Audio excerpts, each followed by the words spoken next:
We are now going to take a look at how to prepare a document for analysis using QVScribe for Excel.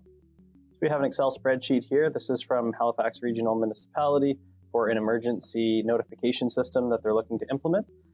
First thing to do is to make sure that the document is structured according to requirements best practices. So you can see here we have our requirements listed in one column and then ID tags listed here on the column to the left.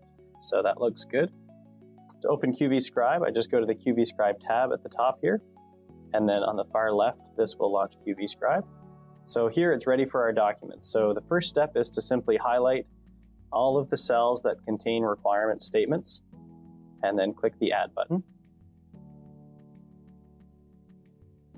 Next step is to identify which column on the left has the ID tags, and then just to label it using this little drop down here.